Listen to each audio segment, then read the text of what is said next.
Hi, you're listening to the Fairwinds Energy Education Podcast, hosted by the Fairwinds crew. I'm Arnie Gundersen, president of Fairwinds, and welcome to our show. Today we will hear from Chief Engineer Arnie Gundersen, who is currently in Japan. He is presenting to groups and organizations throughout the country.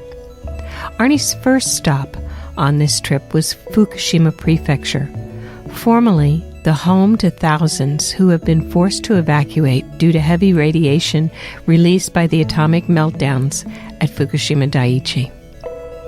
Beautiful abandoned homes, empty ghost towns, 30 million bags of radioactive garbage weighing 30 million tons line the roads and fill formerly abundant rice fields.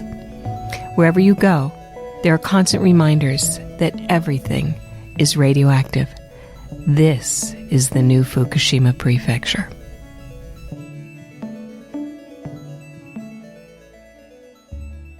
So today's my first day here in Fukushima, and we got off the bullet train in Fukushima City and drove out to some of the towns that surround the power plant. And I'll tell you, the devastation's just awful. You go by beautiful homes and they're abandoned. You know, there's snow in the mountains and the driveways aren't plowed and the places are beginning to get run down. And in their front yard, you'll see dozens of bags, and each bag weighs a ton filled with dirt. There's 30 million bags weighing 30 million tons of radioactive dirt and radioactive tree leaves and everything.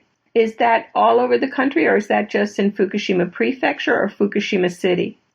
Oh, it's all over Fukushima Prefecture. That's the only area we saw today. But it's everywhere. I was just driving down the street, and in somebody's front yard, they had a pile of 20 of these giant plastic bags full of radioactive material.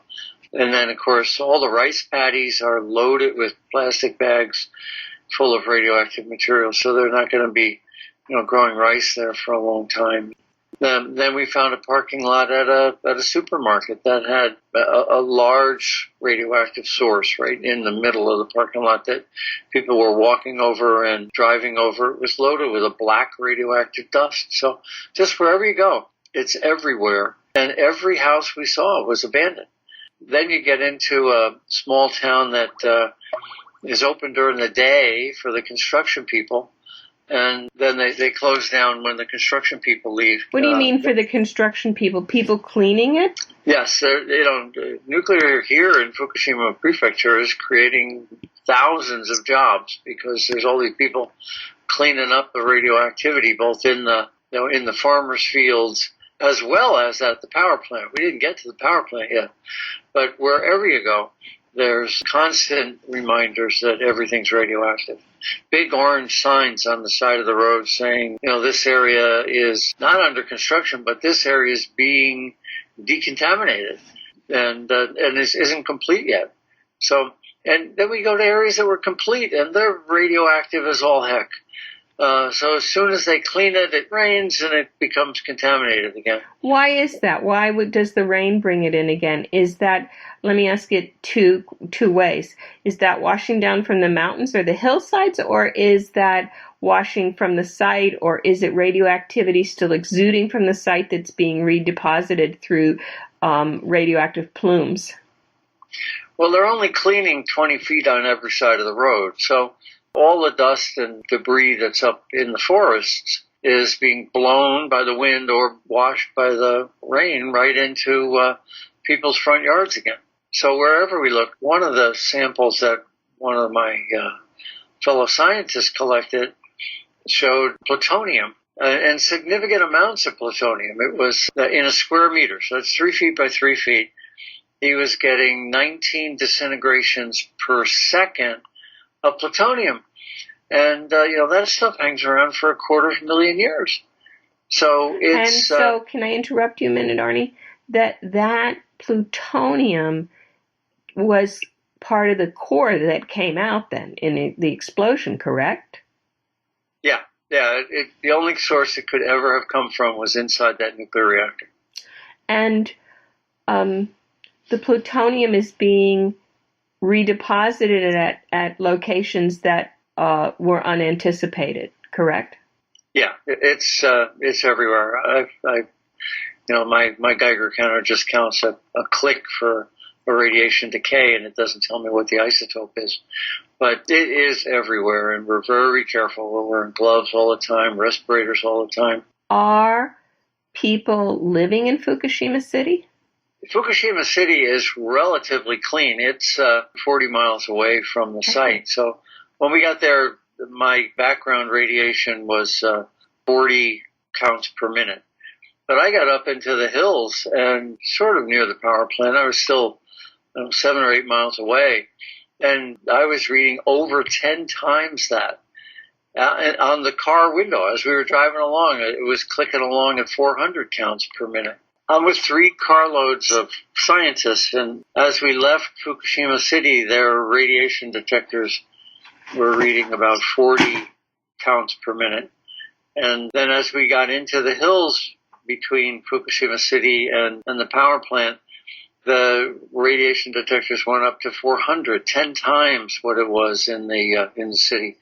And there's heavy snow everywhere. There's at least a foot of snow in the mountains. So that's acting as shielding and preventing these numbers from even being higher. We went out to a incinerator. It's under construction, and they plan to burn 10 tons a day of material. Well, there's 30 million tons of material up here. So that means they'll have it all done in 3 million days. That's a long, long, long, long time. 1,000 years. 1,000 years? Yeah, this incinerator's not working yet, but their throughput is estimated to be 10 tons a day. The scientists I was with went to the side of the road and scraped a sample, which had a small sample of radiation from the side of the road. From the dirty snow on the side of the road was reading 400 counts per minute. So wherever the ground is exposed, there's the high levels of radiation in the mountains around here. It runs right into the Pacific Ocean. When this snow melts, it's not going to be collected. It's all going to run right off and into the Pacific Ocean. You talked about the plutonium. Where was that found? Was that in a place near where people are living or out in the woods? Or you said something about in a parking lot. Is that a supermarket where people shop? The plutonium was found in a farmer's field about 10 miles from the power plant. But it was found because that's where they looked. If it's in that farmer's field, it's everywhere. So wherever there's radiation, the cesium, there's going to be plutonium, and that's truly frightening. Well, that's what you and Dr. Kaltofen have spoken about since the very beginning. Am I correct?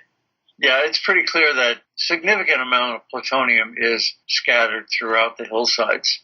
And, cesium's got a 30-year half-life, so in 300 years it's gone. But plutonium's got a 25,000-year half-life, so it's 250,000 years before it's gone. And some of the cesium levels are so high. We had a cesium level. The scientists told me they had a cesium level that was 25 million becquerels per kilogram. Big number. So what that means is that in 300 years, it's 1,000th of that. Well, 25 million, 1,000, it's still 25,000 counts per minute for pound of 2 pounds of material. So these are big numbers.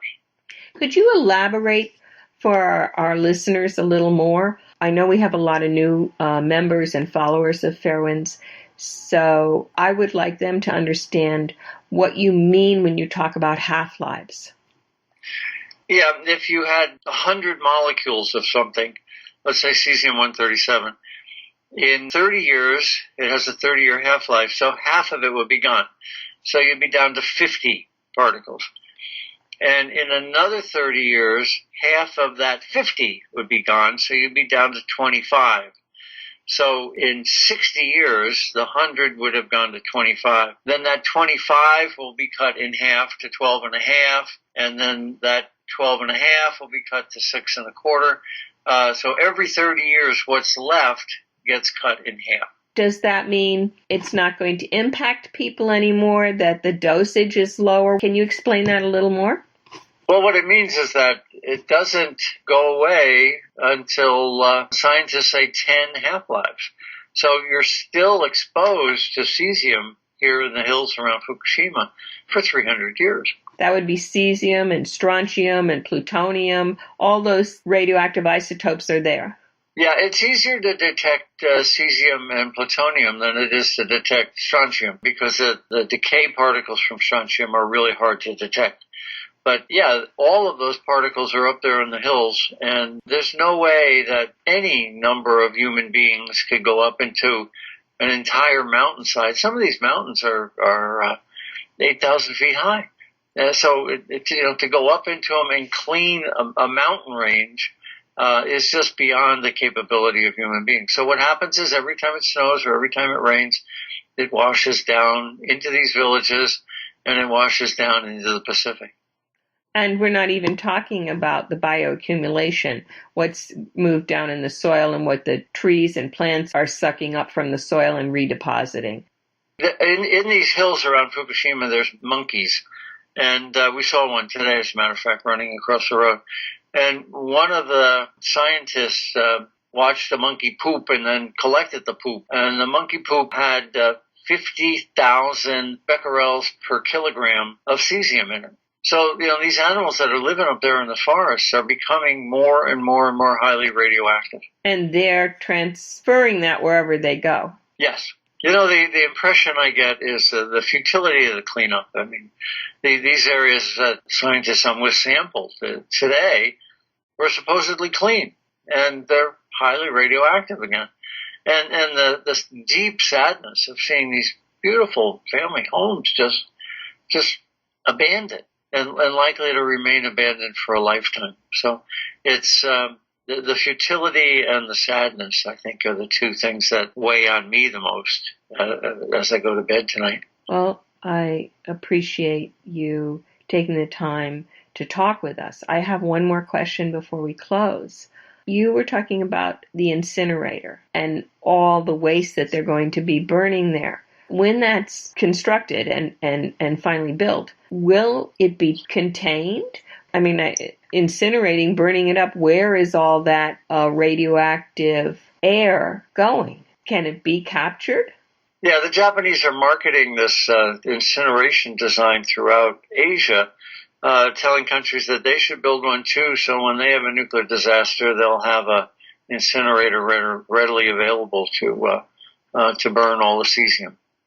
I remember many years ago, you said that if there was a catastrophe, a meltdown, a major radiological release from a nuclear power plant, because it's an atomic reactor, that it would be much more devastating than an atomic bomb.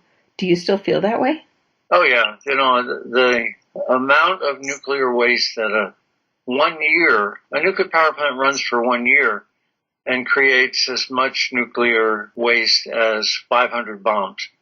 So we've got 400 reactors running every year than if we're running for 40 years. So we're creating an enormous amount more waste than an atomic bomb ever would. Thank you, Arnie. Thank you for talking with us today and sharing your insights. And I know we'll have another chance while you're on this trip.